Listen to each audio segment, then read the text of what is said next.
eleitor de Bolsonaro, eleitor de Lula, acho que até os eleitores da Simone Establishment, se é que eles existem, foram absolutamente unânimes. Unânimes. Acho pouca coisa que uniria a nação dessa forma. Vamos falar desse negócio da camisa vermelha, né? Eu ontem abri uma caixinha de pergunta e eu diria que 50% das perguntas eram sobre essa camisa vermelha da seleção brasileira. Isso que algum imbecil parece ter tido a ideia de transformar o segundo uniforme da seleção brasileira, a camisa bonita, bela camisa azul, em uma camisa vermelha. E não tem por que a gente se estender aqui, porque todos vocês já sabem o que aconteceu, mas eu tenho que comentar, porque é difícil existir algo no Brasil que tenha gerado tamanha união do nosso povo como esta ideia de merda. Eu digo isso porque você tem aí 40% do Brasil votando no Bolsonaro, você tem 30%, mais ou menos, aí, grosso modo, que gostam do Lula, né? E você tem aí os restantes, os 30% que são meio isentões em cima do muro ou não sabem nem onde é que estão. Mas, segundo uma pesquisa Quest, essa ideia de jirico da camisa da seleção brasileira vermelha teve simplesmente 90% de reação negativa em 2 dias. 90% de eleitor de Bolsonaro, eleitor de Lula, acho que até os eleitores da Simone Establishment, se é que eles existem, foram absolutamente unânimes. Unânimes.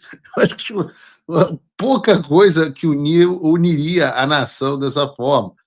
É um patrimônio nacional, uma das poucas coisas que a gente tem orgulho na nossa história, que não tinha sido destruído. E, no final das contas, depois de ter pego muito mal, alguém na CBF botou a mão na consciência para algo que, inclusive, feria o regulamento da própria CBF, e alguém caiu na sua consciência, tirou o próprio da reta, né? E a ideia foi jogada para debaixo do tapete. Eu gostei particularmente de um clipe onde eu assisti o Galvão Bueno falando mal desse negócio, e o Casagrande, não sei se ele estava lá presencialmente, ele estava sentado na cadeira, mas eu não sei se ele de fato estava lá, olhando aquele negócio, o Casagrande que deve ter adorado, no fundo, uma camisa vermelha, porque é a camisa dele, né? A camisa que ele veste.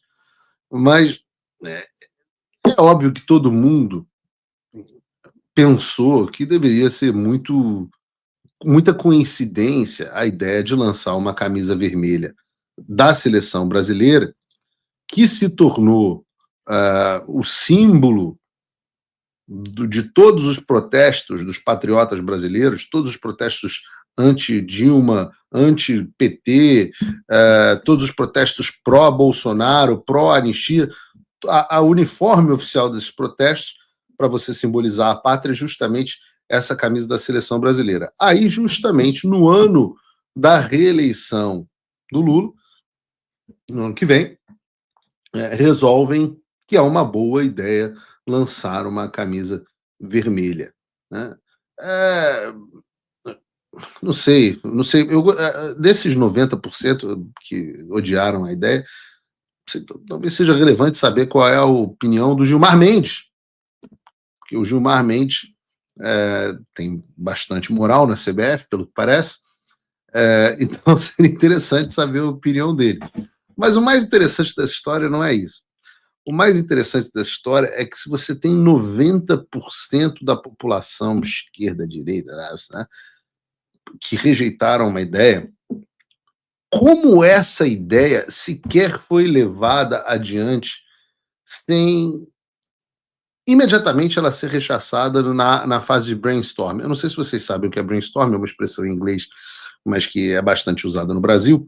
É uma fase onde você está pensando numa ideia, num produto, tentando solucionar um problema, onde as pessoas sentam numa mesa e você faz uma tempestade de ideias. Qualquer ideia é aceitável. E no processo de brainstorm, vem várias ideias ruins. Isso é absolutamente normal. Às vezes você mesmo fala e a ideia ruim é rejeitada. Então, precisamos vender uma nova camisa para a seleção brasileira. Aí alguém, numa fase de brainstorm, um comunistinha, deve ter virado e falado, poxa, vamos fazer uma camisa vermelha. Só que essa ideia, numa fase de brainstorm, deveria, algum ser humano, um adulto na sala, deveria ter falado, feito como Batman, dado um tapa na cara do Robin, e falado, deixa de ser burro, moleque, que camisa vermelha, o cacete, isso é o maior símbolo do Brasil, é a camisa da seleção, pô. Mesmo que seja a camisa azul e não a camisa amarela, você não mexe com um troço desse. E a ideia deveria ter acabado aí. Mas não. A ideia partiu da fase de brainstorm e todas as pessoas na mesa dessa agência de publicidade ou grupo de marketing que atende o fabricante da camisa falaram, não, boa ideia, pô, esse negócio de vermelha, né? Pois é, tem a amarela, que tem, pô, apelo para o público do Bolsonaro, então vamos fazer uma vermelha que vai ter apelo para o público do Lula. Aí alguém falou, porra, gênio! Que gênio! Em vez de que burro dá zero para ele, que gênio. E aquilo foi, levaram para a CBF. E a CBF foi lá e falou assim, poxa, boa ideia, vamos continuar, vamos levar isso adiante. Tudo isso aconteceu. E ninguém, até que a coisa já fosse, tivesse fedendo no país inteiro, teve a ideia de virar e falar assim, porra, não, gente, que isso? Que ideia de bosta é essa? Por que isso é tão interessante? Porque um dos fenômenos que caracteriza o descasamento e o fenômeno político que a gente está vivendo hoje em dia, onde você tem a revolta das pessoas comuns contra as elites, é justamente esse descasamento entre o planeta em que essas pessoas vivem e o planeta em que as pessoas comuns vivem. Ora, eu digo a vocês, eu fiz faculdade de comunicação. Se você for pegar a média das pessoas que fizeram faculdade de comunicação, e eu saí da faculdade há 20 anos atrás, um pouquinho menos. Se você for pegar hoje a cabeça das pessoas que estão dentro dessas universidades, a cabeça dessas pessoas que fazem parte das agências de publicidade, não há nenhuma conexão com o cidadão comum. Então vejam, se você pegar uma pesquisa, qualquer pesquisa, você vai ver que 95% das pessoas são heterossexuais, cisgênero, como eles gostam de dizer, cristãos, e por aí vai. Acreditam em família tradicional, amam os pais, pais que amam seus filhos, filhos que amam seus pais, ou pelo menos idealizam uma família estruturada. Quando você pega e faz uma pesquisa, por exemplo, dentro da redação do Globo, ou dentro de uma dessas agências de publicidade que atendem grandes empresas, é só gente esquisita. É só gente esquisita. É uma gente feia pra cacete, um bando de menina de cabelo colorido, cabelo no sovaco, com a gigorda, com a barriga jogando para fora, um senso estético depravado, uns piercing, tudo que é lugar, umas tatuagens esquisitas, nada contra tatuagem, tem tatuagem enorme aqui no braço, mas até tatuagem tem que ter bom gosto. É um bando de gente esquisita. São pessoas absolutamente desestruturadas. E essas são as pessoas que estão tomando este tipo de decisão. Estas são as pessoas que estão na redação do Globo. Essas são as pessoas que estão dentro do Projac. Por isso que essas são as pessoas que estão em Hollywood. Por isso que as atrizes de Hollywood são hoje horrorosas. Né?